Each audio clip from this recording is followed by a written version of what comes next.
From my self-study of Aimpoint, the basic concept is we have a digital level that measures the slope on the green in percentage.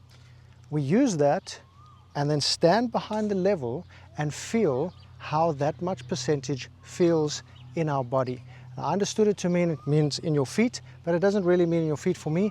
I like to feel it throughout, up until about my hips, and you can feel your hips moving as you settle over the line. That's the adaptation I had to make. You take your readings on the course at 1/3 of the way to the cup and 2/3 of the way to the cup. This is a 12-foot putt, so I've marked out here about 4 feet and about 8 feet. How I learned to calibrate and to learn how a slope feels is I took the digital level and I found a place on the green. I like to do it on a flat surface, okay, not flat, let's call it level surface with break on it. I don't want to do it on an uphill or on a downhill. I want to be on a level surface with break left to right, right to left. This is where you can practice 0%. You put the level down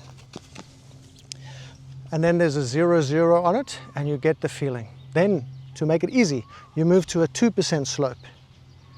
Okay, that's what 2% feels like. Then you move to a 4% slope and see how that feels. You can easily differentiate 0, 2 and 4. 0, 1 and 2 is quite difficult, but once you practice enough, really practice, you're going to get it. And it really, really helps on the course because you can accurately gauge which way the slope is going. Go find the line that's 0, 2 and 4% and go practice and feel, okay, that's what it feels like. Where do you put your arms? I've found it doesn't really matter for me. Sometimes I'll hold the putter in my hand. Sometimes I'll hold it across my body like this. And I'm feeling that feeling in my legs and into my hip bones, in the hip sockets. Once you find 1%, okay, cool, now I feel like 1%. Then you're gonna go 2%. Then you're gonna feel 3. Then maybe go back to 1. That's what I did, and I became very proficient at it, actually. Once you've decided on the number that you're going to use in percentage, you match up 1% is 1 finger. You line up the edge of your finger to the middle of the cup, and on the high side it's going to reveal the spot on the edge of your finger. You do it the same on both sides of the hole. On the left hand side of this finger, that's my aiming spot. 2%, you hold up 2 fingers and you do the exact same thing. Line up with the center of the cup. On the edge of the finger on the right hand side is the aiming spot, and on the left side is exactly the same, and we'll see the aiming spot revealed right there. That's where you aim your putter and you hit the ball toward that.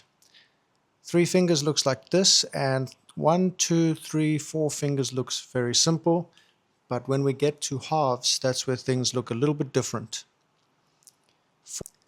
I really stopped caring at about 4 fingers. When it gets to 5 fingers, I think that's a bit much, and at that time it's just basically a guess. Then we get to the halves, and inside 20 feet you want to play halves. Then we get to halves, and I learned by myself that I found that turning my pinky sideways was the best way to measure a half.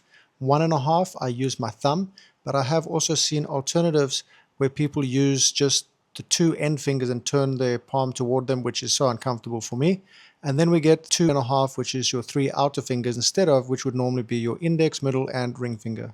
So one of the adaptations I made was, instead of standing 1/3 of the way and pointing at the hole, which is going to give you a slightly different reading, and 2/3 of the way to the hole, I actually change to go where the ball is intending to go. I face where the ball wants to go.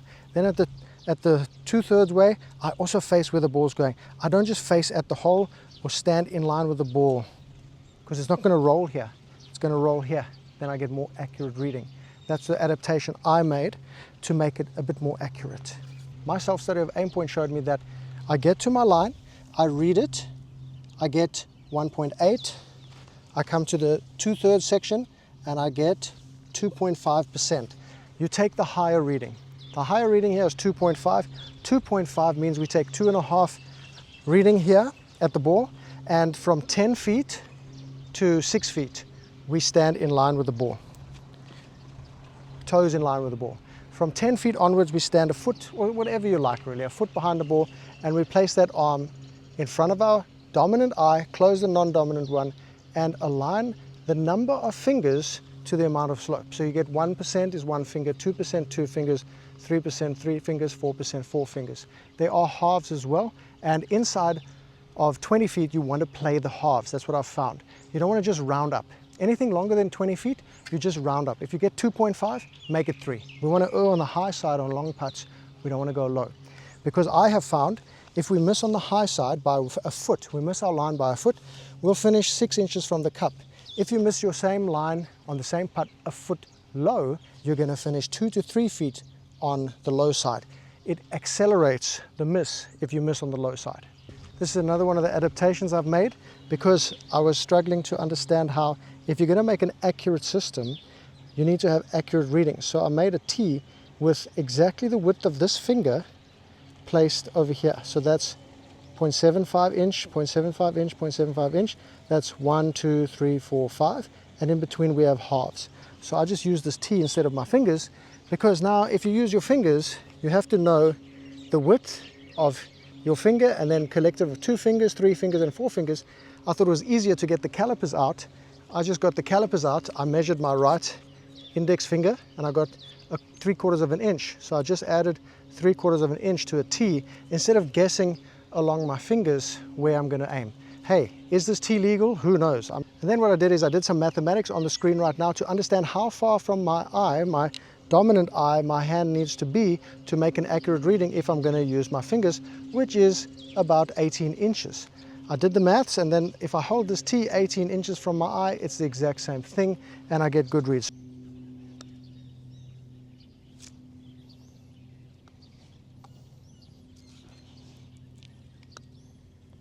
So what you're going to find is that one of the reasons that I don't use Aimpoint anymore is because of the varying speeds of the greens. Once I'm accustomed to the speed of the green, it's going to make putting very easy. I can actually read greens. So what I was doing is fitting the reeds into my initial read. So I would pick my start point and I would fit the fingers into that. So it was counterintuitive, and I could have just stopped at feeling the slope to confirm my read. What you see there is at the correct pace, the make pace, the ball finishes high. What that means is that this green is only maybe 8.5 or 9 on the stimp, and this read is more for 10.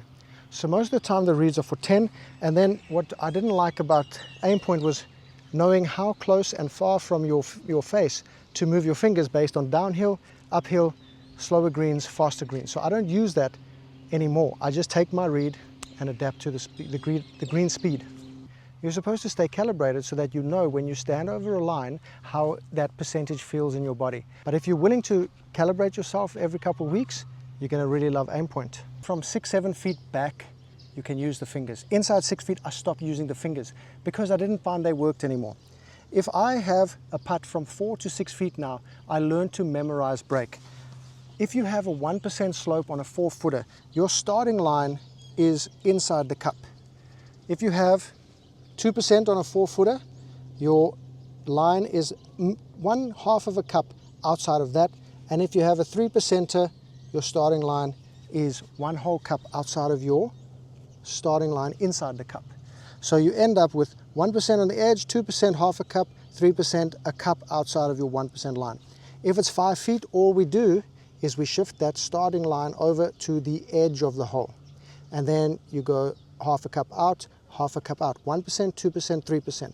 For 6 feet, you move that outside the edge for your starting line, 1%, 2%, half a cup outside of that, 3%, half a cup outside of that. This makes me make a lot more 4 to 6 footers absolutely money. You can actually memorize those breaks as your starting line depending on the percentage of slope. 1, 2, 3. This is so much easier than using fingers. I don't do the fingers, I just stand on the line 1/3 of the way, 2/3 of the way, even from 4 to 6 feet. I get the higher number, I use these memorized breaks. A lot of people are concerned about grain, especially on Bermuda. If you have a left to right putt, so the slope is left to right and the grain is right to left. On a green of 9 stimp or lower, you are going to have to -1 from your break. So if you have a read that's 2% and your grain is the opposite direction, that goes from 2% to 1%. You actually change the read if the percentage slope is 0.75 or less. So if you have a 0.75 slope from the left, you have to -1 because of the change in the grain. So that actually makes a 0.25% from the right side. So instead of going over here with your putt, you're going to end up aiming here. The grain can change the direction of the putt. Slow greens opposite grain, -1. Fast greens opposite grain, -0.5. Fast greens 10 and higher, slow greens 9 and below. That's how we can counter for grain. I would learn Aimpoint because it's something that even if you don't use, is going to leave positive residue on your game. It's an absolute money maker, game changer. See a pro, watch my videos. I self-studied. I don't know if it's real. I don't know what I'm talking about. Don't take anything I say as gospel. See an Aimpoint pro.